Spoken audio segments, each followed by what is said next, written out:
Oh my God. Whoa, what is that, man?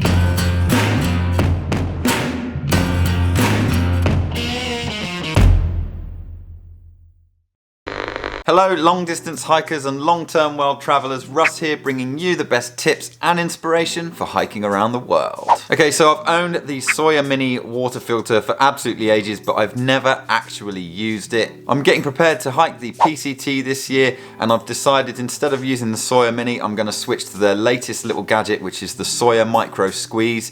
The main difference between the Sawyer Mini and the Micro Squeeze is with the Micro Squeeze you get the same amount of water flow as the original Sawyer Squeeze filter, but with a fraction of the weight and size. So it's actually smaller than the Sawyer Mini with a lot more efficiency. So I thought, I've got this thing, I've never used it, it's just been sat in my bag and I'm getting the new one anyway, and I've always wondered what the hell is inside these things. How do they filter hundreds of gallons of water for a lifetime, filtering out all of those nasties like Giardia, E. coli, all of the silt and grit? How do you get such a powerful filtration system in such a tiny little package? So I'm just gonna go ahead and try and break this thing open, either with my hands or I'll get like a saw or something like that and see what the hell's inside it. So here we go, right. So I've got this thing, I don't think you can unscrew it.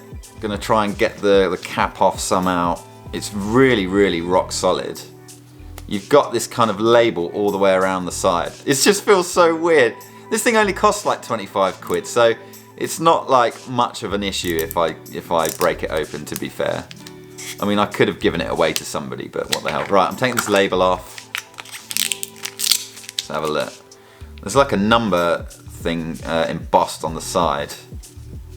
I really can't break this thing open. I could try and break it with just my hands. Oh my God, that's so stiff. Can't get that bit out. You've got like a rubber seal on the inside. I can't get that out with my hands, so I think I'm just going to take this thing into the kitchen and get a knife or something like that and try and saw an end off or something. So I'll take this thing into the kitchen. Let's do it. Right, here we go. Let's get the chopping board out. I'm going to need something underneath there to keep it steady. Let's get like a damp cloth and put that under here. Keep this thing steady. There we go, that's nice and steady. Right, Sawyer Mini, knife, here we go. Okay, here we go. So I've got the Sawyer Mini in hand, the big knife. Okay, I'm just gonna start cutting now.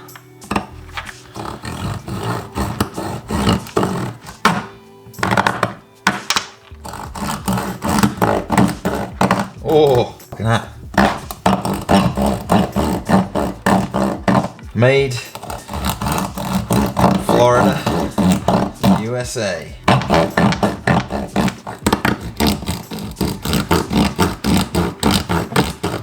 It's really tough. Don't know if I can break it yet.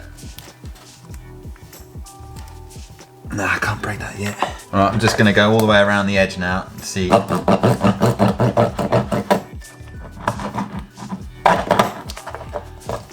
far we can get. Come on!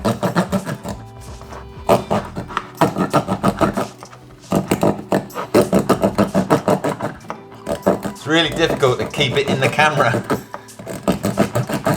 in the shot. Oh my God. Whoa, what is that, man? I think that's the valve so that it has only one flow direction for when you're actually drinking or squeezing through it, and then you can backflow it with a bit more pressure and then that valve opens, I think. I'm no expert on these things. Let's ask Sawyer, shall we? Okay, so that's one end off, and then it looks like we've got this kind of really odd looking. So that's one end of it there. It looks like we've got this really odd looking, spaghetti looking stuff, which I think is the tubes that the water flows through, and it's got microscopic holes on the outside of each of these tubes. Let's take this out. Oh, you can't actually take that out, blimey. That's actually proper stuck in there. Wow. Okay, so that's the end. I'm going to put that to one side. I think we're going to need to cut the other end off to get this whole thing out. Okay, so let's do that.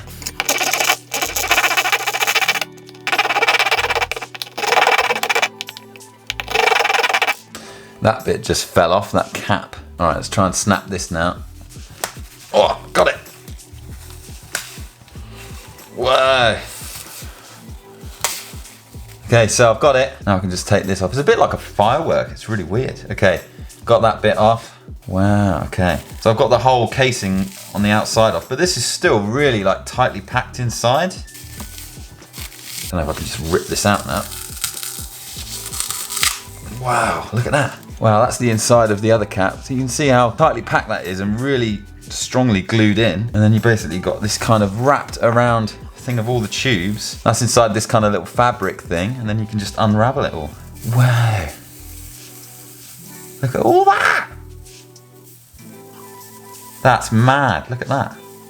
So all of the water just flows through these little tubes and then comes out of the tubes on the end, on the edges. The water will go through this little tube, and then as it's being filtered, it comes out of the edges, not out of the ends. Look at that. It doesn't feel like plastic, it feels more like hair or like a polystyrene or something like that. And there's thousands of them, absolutely thousands of them. Wow. I can officially say that this Sawyer Mini doesn't work anymore. I wouldn't want to use that out on the trail anymore. Wow, look at that. You can actually see all of inside the little tiny tubes.